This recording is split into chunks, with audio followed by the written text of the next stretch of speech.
നമ്മളാ പറഞ്ഞ നിമിഷം തൊട്ടടുത്തെത്തി. തീർച്ചയായിട്ടും വളരെ സന്തോഷമാണ്. ഇനി നമുക്ക് പല പരിപാടികളും തുടങ്ങാലോ. ഞാൻ ലോഗോ ഒന്ന് പ്രകാശനം ചെയ്യാതിരുന്ന വലിയൊരു പ്രശ്നമായിരുന്നു. അതുകൊണ്ട് സന്തോഷമാണ്. ഇത്ര പറഞ്ഞേ ഉള്ളൂ, ഒറ്റ വാക്കില. എത്രയോ പറയാണ്ട് കുറയാൻ നിൽക്കൂലേ, അവിടെ ഇത്ര പറഞ്ഞു നിർത്തും. കുറച്ച് ഷോർട്ടായിട്ട് പറഞ്ഞു, അത്രയും സന്തോഷം. സാഹിത്യത്തിനപ്പുറത്തേക്കുള്ള നമ്മുടെ ഓരോ എന്താ പറയാ നമ്മുടെ കാര്യങ്ങളൊക്കെ നമുക്ക് എനിക്ക് തോന്നുന്നു കില്ലേന്ന് പിന്നെ അജിത്ത് വരുന്നുണ്ട്, പിന്നെ നമ്മുടെ NIT ഫിറോസ് ഉണ്ട്.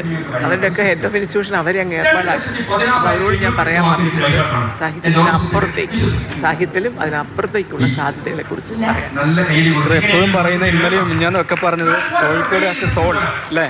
കോഴിക്കോടിന്റെ soul, Kozhikode has a soul, city with a soul. അത് നമുക്ക് ആത്മാവുള്ള നഗരം. എല്ലാ നഗരങ്ങൾക്കും നഗരവൃത്തിനെ കൊണ്ട് ആത്മാവ് നഷ്ടപ്പെടുമ്പോൾ നമുക്കതുണ്ട്.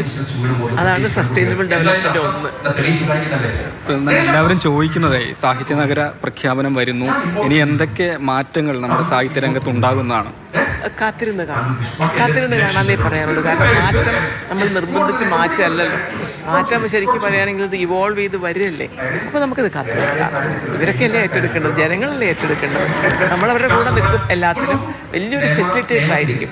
കാരണം സിറ്റിയിലെ മേയറെയാണല്ലോ ആദ്യം കോണ്ടാക്ട് ചെയ്യുന്നത്. കാര്യം ഇങ്ങനെ വന്നു കഴിഞ്ഞാൽ നമ്മളെല്ലാവരിലേക്കും എത്തിക്കും. അവരവരുടേതായ രീതിയിൽ അത് നന്നായിട്ട് മുന്നോട്ട് പോകും. നമ്മുടെ ഈ പ്രധാനപ്പെട്ട സ്ഥലങ്ങളെല്ലാം സാഹിത്യ പരിപാടികളുടെ വേദിയായി മാറും അല്ലേ? കളിയായാലും കുറ്റിച്ചിറയായാലും ഇവിടെയൊക്കെ തന്നെ നമുക്കിതിനൊക്കെ വേറൊരു വേദി കിട്ടും. ഇവിടേക്ക് ടൂറിസ്റ്റുകൾ വരും, ഇതൊക്കെ ഇത് കൊണ്ടുപോകാൻ ആളുണ്ടാവും. നമ്മുടെ പല ആചാരങ്ങളും അവർക്ക് അവിടെ കൊണ്ടുപോയി രണ്ടാമത് അത് ഒന്നുകൂടി അവതരിപ്പിക്കാനുള്ള അവസരം ലഭിക്കും.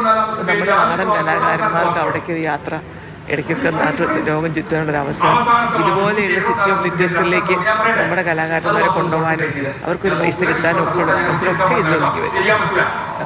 എനിക്കട്ടെ, യുനെസ്കോയുടെ കൈവശം നേരിട്ട് ഈ ഒരു അംഗീകാരം ഏറ്റുവാങ്ങാൻ എപ്പോഴാണ് പോകുന്നത്?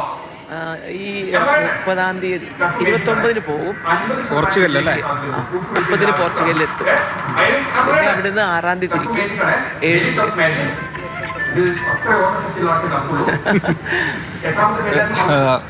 നേരുടെ വാക്കുകളിലൊക്കെ ഉണ്ട് എങ്ങനെയാണ് ഈ ഒരു നഗരം ഈ ഒരു നിമിഷത്തിൽ കടന്നുപോയിക്കൊണ്ടിരിക്കുന്നത് എന്നത്. ഒപ്പം തന്നെ ഈ 4 വർഷം നീളുന്ന പദ്ധതികളാണ് നടപ്പിലാക്കുക. ആദ്യഘട്ടം എന്ന നിലയിൽ തന്നെ ഞാൻ നേരത്തെ പറഞ്ഞതുപോലെ മാനാഞ്ചിറ, തളി, കുറ്റിച്ചിറ ഉൾപ്പെടെയുള്ള നമ്മുടെ പ്രധാനപ്പെട്ട സ്ഥലങ്ങൾ, പൈതൃക കേന്ദ്രങ്ങളൊക്കെ തന്നെ സാഹിത്യ സാംസ്കാരിക പരിപാടികളുടെ വേദികളൊക്കെ ആക്കും. നിരവധിയായ പരിപാടികൾ ഈ സ്ഥലങ്ങളിലൊക്കെ അരങ്ങേറും.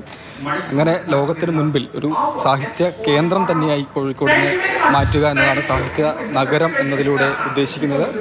പോർച്ചുഗലിലാണ് യുനെസ്കോയുടെ കൈവശം നിന്ന് അംഗീകാരം നേരിട്ട് സ്വീകരിക്കുന്നതിനുള്ള ചടങ്ങുകൾ സംഘടിപ്പിച്ചിട്ടുള്ളത്. ജൂലൈ ആദ്യവാരം പോർച്ചുഗലിൽ നടക്കും. മേയർ പറഞ്ഞതുപോലെ തന്നെ ഇവിടെ നിന്ന് മേയറും ഉൾപ്പെടെയുള്ള സംഘം എത്തിയാണ് ആ ഒരു അംഗീകാരം നേരിട്ട് സ്വീകരിക്കുക. എന്തായാലും അല്പസമയത്തിനകം തന്നെ മന്ത്രി MP രാജേഷ് ഇവിടത്തേക്ക് എത്തിച്ചേരും. സർക്കാരിൻ്റെ ഔദ്യോഗിക പ്രഖ്യാപനം നടത്തും. പ്രൗഢഗംഭീരമായ ചടങ്ങാണ്. ഒപ്പം എല്ലാ മേഖലയിൽ നിന്നുള്ള നിരവധിയായ ആളുകൾ ഈ പരിപാടിയിൽ പങ്കെടുക്കുന്നതിന് വേണ്ടി എത്തിക്കൊണ്ടിരിക്കുകയാണ്. പ്രജീഷ്.